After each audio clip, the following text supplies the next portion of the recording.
ये जो परिचय है किसी के मोहताज नहीं है, आप सब लोग जानते ही हैं। और हम और आपका परम सौभाग्य है कि आज यह हमारे मध्य में है और अपनी वाणी से आपको कृतार्थ करेंगे, आपको कुछ अपना जीवन का अनुभव, ज्ञान, भक्ति इत्यादि के बारे में आपको संबोधित करेंगे।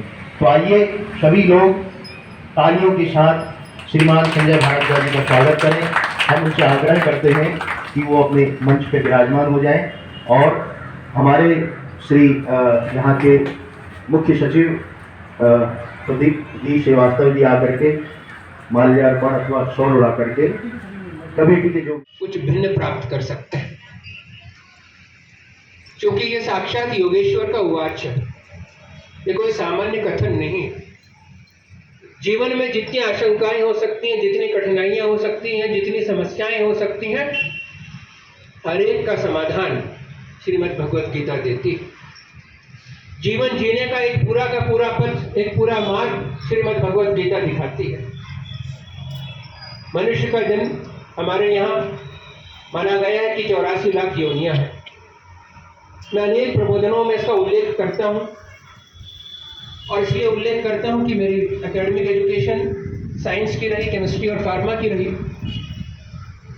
बहुत पहले शायद मैं सेकंड ईयर में पढ़ता था और उस दौरान भी हम माइक्रोस्कोप के नीचे कुछ देख रहे थे और जाकर मन में क्या भाव जगा, मैं नीचे आया, दूसरी मंजिल पर लैब थी, नीचे आया, थोड़ी सी मिट्टी उठाई और उस माइक्रोस्कोप के नीचे रखकर देखी। चूँकि उनका रिजोल्यूशन इतना हाई नहीं होता था उस माइक्रोस्कोप का, लेकिन तब भी आपको मिट्टी में हलचल दिखाई देती है। यानी कुछ प्राणी हैं छोटे छोटे जो उस मिट्टी में वहाँ थे। हवा में प्राणी होते हैं। 84 लाख योनियाँ यूं ही नहीं कही गई। 84 लाख योनियों में से एक मनुष्य की देह है जो एक माध्यम बनती है, जहाँ बुद्धि तत्व मनुष्य को मिला है, जिसके माध्यम से, जिसकी सहायता से वो न केवल इस जन्म को सफल कर सकता है बल्कि 84 लाख के फेरे से छूट भी सकता है।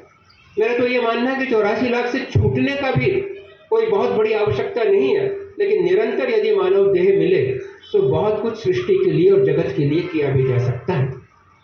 आइए जगत के अधिष्ठाता जगदीश भगवान कृष्ण को नमन करते हुए जो जिस मंत्र का उच्चारण यहाँ पंडित जी ने किया था, उसी के साथ वसुदेव सुतम देवकंस चाणूरमर्दनम देवकी परमानंदम कृष्णम वंदे जगत गुरु। वसुदेव के पुत्र कंस और चाणूर का मर्दन करने वाले देवकी के परमानंद भगवान श्री कृष्ण जो जगत गुरु है, मैं उनका नमन करता हूँ। आप सबकी ओर से भी उन्हें प्रणाम करता हूँ। गौरंग भीरम मनोभूत कोटि प्रभा श्री शरीरम स्फुरन्नमाली कल्लोलिनी चारुगंगा यसद बाल बालेन्दु कंठे भुजंगा चालक कुंडलम भ्रूसुनेत्रम विशालम प्रसन्नाननं नीलकंठं दयालं मृगाधीशमंगलं मुण्डमालं सर्वनाथं भजामि प्रचण्डं प्रकृष्टं प्रगल्भं परेशम् अखण्डं मदं भानुकोटि प्रकाशं त्रयाशूलनिर्मूलनं शूलपाणि भजेऽहं भवानी पतिं भावगम्यं कलातीतकल्याण कल्पान्तकारी सदा सद्गुणानन्ददाता पुरारी चिदानन्द सन्दोह मोहापहारी प्रसीद प्रसीद प्रभो मन्मथारी नयावधू मानाथ पादारविन्दं भजन्ति लोके परिवानराणां न तावत् सुखं शान्ति सन्तापनाशं प्रसीद प्रभो सर्वभूताधिवासं न जानामि योगं जपं नैव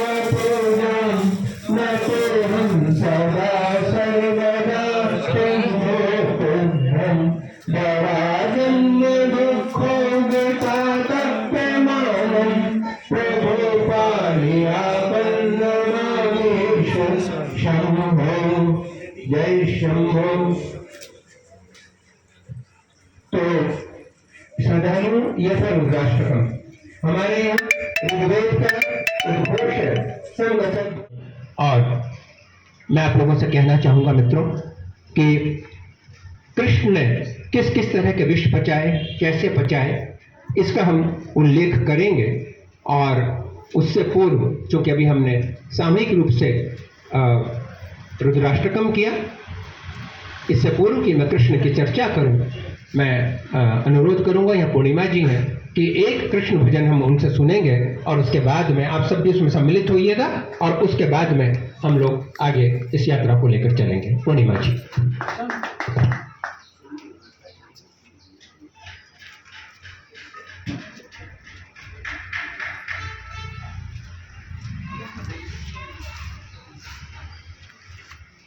हेलो चेक चेक। नमस्ते गुरुजी। सभी उपस्थित भक्तजनों का खूब खूब आदर, वंदन, अभिनंदन। आज के इस पावन दिवस पर मैं कुछ भजन प्रस्तुत करने जा रही हूँ, तो आप सभी मेरे साथ भजन का आनंद लीजिए। धन्यवाद।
चारवाक के एक स्कूल के रूप में, एक चारवाक स्कूल ऑफ थॉट, इस रूप में हमने उसको स्वीकार किया।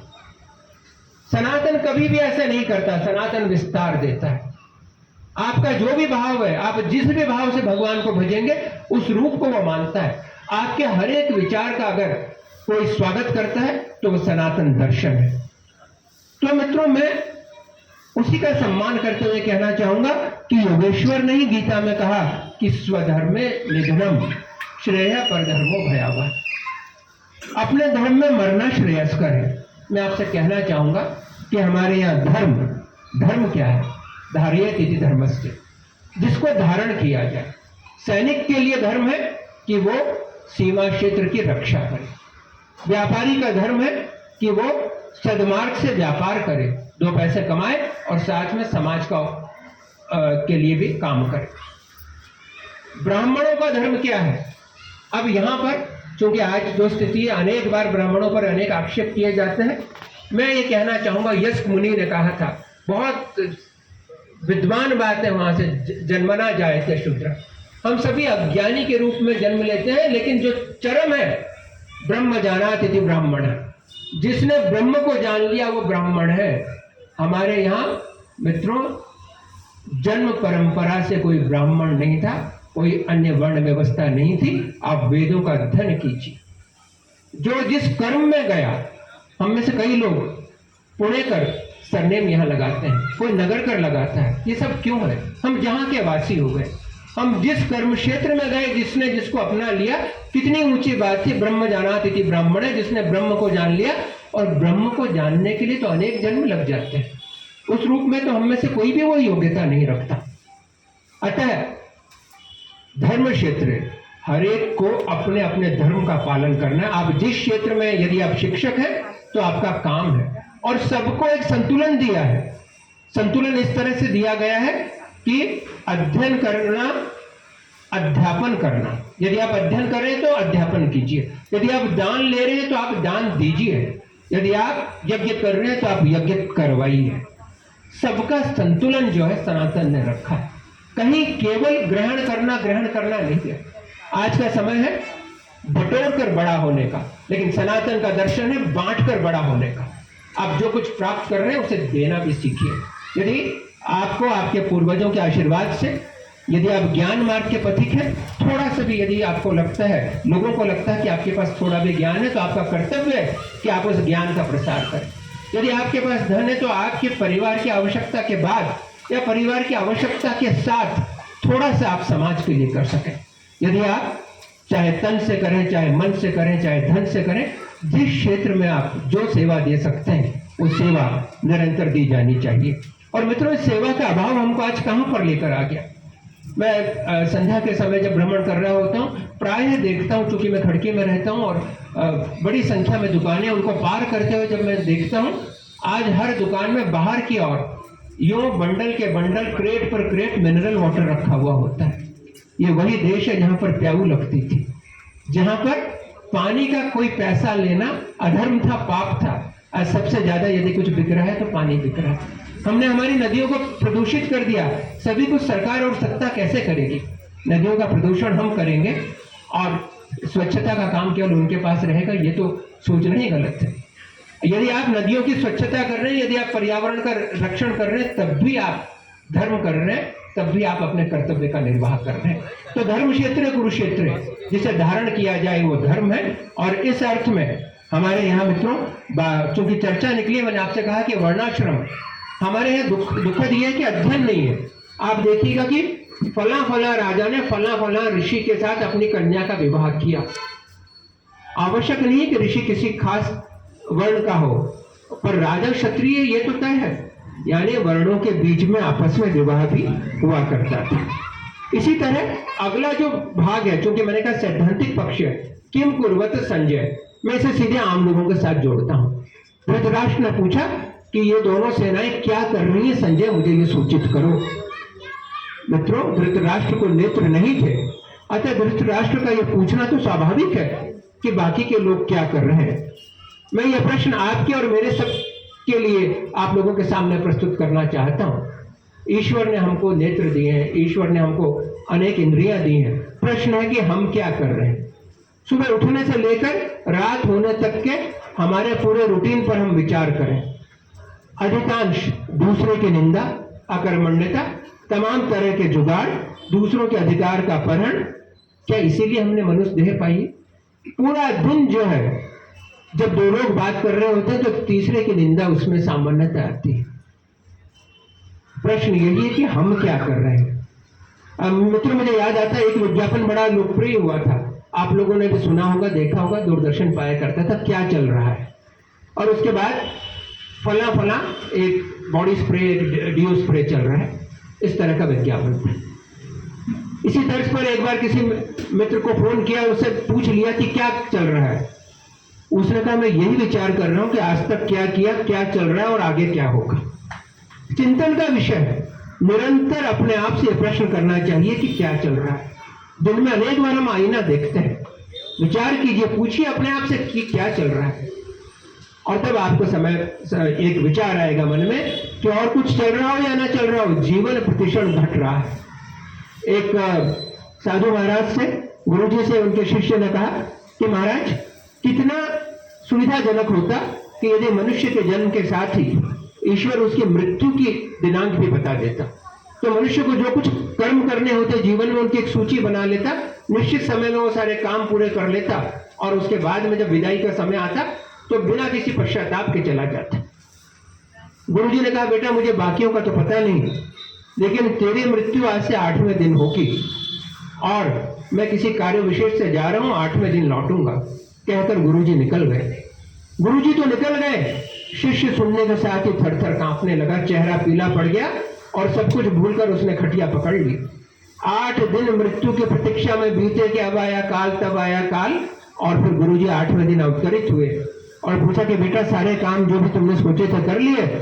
सुबकने लगा, आंखों में जल भी नहीं बचा था रोने के लिए। कहा गुरुजी कैसे काम? आपने कहा 8वें दिन मेरी मृत्यु होगी, अब तो काल आता ही होगा। मैं तो उसी क्षण से जो है काल काल सोच कर कांप रहा हूं।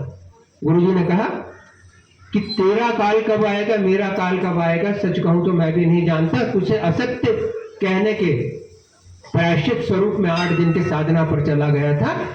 आज केवल तुझे ये बताने पर कि तेरी मृत्यु 8 दिन बाद होगी, तेरी ये स्थिति होगी, हो गई। यदि जगत को ये बता दिया जाए कि उसकी मृत्यु कब होगी, तो जगत अकर्मण्य हो जाएगा। मित्रों, मैं कहना चाहूंगा कि जब कभी आईने के सामने खड़े हो, प्रश्न कीजिए क्या चल रहा है, और एक उत्तर, एक मास्टर आंसर है कि काल चल रहा है। हर क्षण जीवन रीत रहा है, बीत रहा है जीवन, लेकिन वो रीतेगा या नहीं रीतेगा, ये आपके और हमारे हाथ में है। निरंतर इस तरह के कर्म कीजिए कि जीवन का जो बीतना है उसको हम नहीं रोक सकते, लेकिन जीवन रीतना नहीं चाहिए, जीवन खाली नहीं जाना चाहिए। और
Oh